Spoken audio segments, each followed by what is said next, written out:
ನಮಸ್ಕಾರ, welcome to yoyo TV Kannada. ಕಾಂಗ್ರೆಸ್ನ ಒಳ ಜಗಳದಿಂದ ಈಗ ಎಲ್ಲರೂ ಮಾತನಾಡಿಕೊಳ್ಳುವ ಪರಿಸ್ಥಿತಿ ನಿರ್ಮಾಣವಾಗಿದೆ. ಅದರಲ್ಲೂ ಬಿಜೆಪಿ ನಾಯಕರ ಬಾಯಿಗೆ ಇದು ಆಹಾರವಾಗಿದೆ. ಹಾಗಂತ ಬಿಜೆಪಿಯಲ್ಲಿ ಗದ್ದಲಗಳು ಇಲ್ಲ ಅಂತಲ್ಲ, ಇದೆ. ಇದರ ಜೊತೆಗೆ ಆಡಳಿತಾರೂಢ ಕಾಂಗ್ರೆಸ್ ಅನ್ನ ಮಟ್ಟ ಹಾಕಲೇಬೇಕು ಅಂತ ಬಿಜೆಪಿಯು ಈಗಾಗಲೇ ರಣತಂತ್ರ ಹೆಣೆಯುತ್ತಿದೆ. ಕಾಂಗ್ರೆಸ್ನೊಳಗಿನ ಮುನಿಸುಗಳು ಈಗ ಬಿಜೆಪಿಗೆ ಪ್ಲಸ್ ಎನ್ನಬಹುದು. ಡಿಕೆ ಶಿವಕುಮಾರ್ ಮತ್ತು ಸಿದ್ದರಾಮಯ್ಯ ನಡುವಿನ ತಂತ್ರ ಹಾಗೂ ಪ್ರತಿತಂತ್ರಗಳು ಬಹಿರಂಗವಾಗುತ್ತಿದ್ದು, ಇದು ಕಾಂಗ್ರೆಸ್ ಉಳಿವು ಅಳಿವಿಗೆ ಕೈಗಡಿಯಾಗಿದೆ. ಇನ್ನು ಈ ವಿಚಾರವಾಗಿ ಮಾತನಾಡಿರುವ ಬಿಜೆಪಿ ನಾಯಕರು ಅಚ್ಚರಿ ಹೇಳಿಕೆಯನ್ನ ನೀಡಿದ್ದಾರೆ. ಹೌದು, ದಿನ ಬೆಳಗಾದ್ರೆ ಸಾಕು ವಿಧಾನಸಭೆ ಪ್ರತಿಪಕ್ಷ ನಾಯಕ ಆರ್ ಅಶೋಕ್ ಅವರು ಕಾಂಗ್ರೆಸ್ ವಿರುದ್ಧ ಬಾಣಗಳನ್ನ ಬಿಡುತ್ತಲೇ ಇರುತ್ತಾರೆ. ಕಾಂಗ್ರೆಸ್ನ ಹಗರಣಗಳ ಬಗ್ಗೆ ಆರೋಪಗಳನ್ನ ಮಾಡುತ್ತಲೇ ಇರುತ್ತಾರೆ. ಆದ್ರೆ ಈಗ ಸಂಸದ ಜಗದೀಶ್ ಶೆಟ್ಟರ್ ಹೇಳಿರುವ ಮಾತು ಮಾತ್ರ ಕುತೂಹಲ ಮೂಡಿಸಿದೆ. ಮುಖ್ಯಮಂತ್ರಿ ಸ್ಥಾನಕ್ಕೆ ಕಾಂಗ್ರೆಸ್ನಲ್ಲಿ ದಿನದಿಂದ ದಿನಕ್ಕೆ ಜಗಳ ಜೋರಾಗಿ ನಡೆಯುತ್ತಿದೆ. ಇದು ವಿಕೋಪಕ್ಕೆ ಹೋಗಿ ಸರ್ಕಾರದ ಪತನವಾಗಲಿದೆ. ಶೀಘ್ರವೇ ರಾಜ್ಯ ಸರ್ಕಾರ ಪತನವಾಗಲಿದೆ. ರಾಜ್ಯದಲ್ಲಿ ಕಾಂಗ್ರೆಸ್ ಸರ್ಕಾರ ಅಸ್ತಿತ್ವಕ್ಕೆ ಬಂದಾಗಲೇ ಮುಖ್ಯಮಂತ್ರಿ ಆಯ್ಕೆಯ ಗೊಂದಲ ಸೃಷ್ಟಿಯಾಗಿತ್ತು.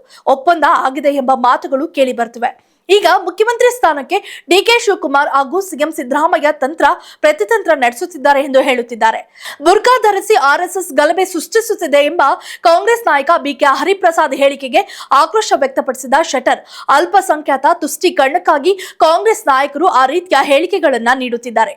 ರಾಜ್ಯದಲ್ಲಿ ನಿಮ್ಮದೇ ಕಾಂಗ್ರೆಸ್ ಸರ್ಕಾರ ಆಡಳಿತದಲ್ಲಿದೆ. ಗಲಭೆಯ ಬಗ್ಗೆ ಸಮಗ್ರ ತನಿಖೆ ನಡೆಸಿ ತಪ್ಪಿತಸ್ಥರಿಗೆ ಕಾನೂನು ರೀತಿಯ ಶಿಕ್ಷೆ ನೀಡಲಿ. ಅದನ್ನ ಬಿಟ್ಟು ಜವಾಬ್ದಾರಿ ಸ್ಥಾನದಲ್ಲಿ ಇರುವ ಹರಿಪ್ರಸಾದ್ ಬಾಯಿಗೆ ಬಂದಂತೆ ಮಾತನಾಡುವುದನ್ನ ಬಿಡಲಿ ಎಂದಿದ್ದಾರೆ. ಅಲ್ಲದೆ ರಾಜ್ಯ ಸರ್ಕಾರದ ಪ್ರಸ್ತಾವನೆಯ ಮೇರೆಗೆ ಮೆಟ್ರೋ ದರ ಏರಿಕೆಯಾಗಿದೆ. ತಮ್ಮ ಉಳುಕನ್ನ ಮುಚ್ಚಾಕಿಕೊಳ್ಳಲು ಕೇಂದ್ರ ಸರ್ಕಾರದ ದರ ಏರಿಕೆ ಮಾಡಿದೆ ಎಂದು ಕಾಂಗ್ರೆಸ್ ನಾಯಕರು ಸುಳ್ಳು ಹೇಳುತ್ತಿದ್ದಾರೆ. ಕೇಂದ್ರ ಸರ್ಕಾರ ದರ ಏರಿಕೆ ಮಾಡುವುದಾಗಿದ್ರೆ ದೆಹಲಿ, ಮುಂಬೈನಲ್ಲೂ ದರ ಏರಿಕೆ ಆಗ್ಬೇಕಿತ್ತಲ್ವಾ? ಆದ್ರೆ ಅದ್ಯಾವುದೂ ಆಗಿಲ್ಲ ಎಂದು ಶೆಟ್ಟರ್ ಸ್ಪಷ್ಟಪಡಿಸಿದ್ದಾರೆ. ಒಟ್ಟಾರೆ ಈ ಮೂಲಕ ಸಿಎಂ ಸಿದ್ದರಾಮಯ್ಯ ಅಧಿಕಾರಕ್ಕೆ ಉಳಿವಿಲ್ಲ ಎಂದು ಬಿಜೆಪಿ ನಾಯಕರು ಹೇಳುತ್ತಿದ್ದಾರೆ. ಡಿಕೆಶಿ ಹಾಗೂ ಸಿದ್ದರಾಮಯ್ಯ ಅವರ ವರ್ತನೆಗಳು ಸಹಜವಾಗಿ ಕಣ್ಣಿಗೆ ಕಾಣಿಸುತ್ತವೆ. ಸಿದ್ದರಾಮಯ್ಯಗೆ ಮುಖ್ಯಮಂತ್ರಿ ಸ್ಥಾನ ಮುಖ್ಯವಾದ್ರೆ ಅತ್ತ ಡಿಕೆಶಿಗೆ ಕೆಪಿಸಿಸಿ ಜೊತೆಗೆ ಸಿಎಂ ಕನಸು ಮುಖ್ಯವಾಗಿದೆ ಎಂಬುದು ಸ್ಪಷ್ಟವಾಗಿದೆ. ಹಾಗಾಗಿ ಬಿಜೆಪಿ ನಾಯಕರು ಈ ರೀತಿ ಹೇಳಿಕೆ ನೀಡುವುದು ಈಗ ಕಾಮನ್ ಎನ್ನಬಹುದು. If you like this video, ಬೇಗ ಲೈಕ್ ಮಾಡಿ, ಕಾಮೆಂಟ್ ಮಾಡಿ, ಶೇರ್ ಮಾಡಿ ಹಾಗೂ ಯೋಯೋ ಟಿವಿ ಕನ್ನಡವನ್ನು ಸಬ್ಸ್ಕ್ರೈಬ್ ಮಾಡಿ.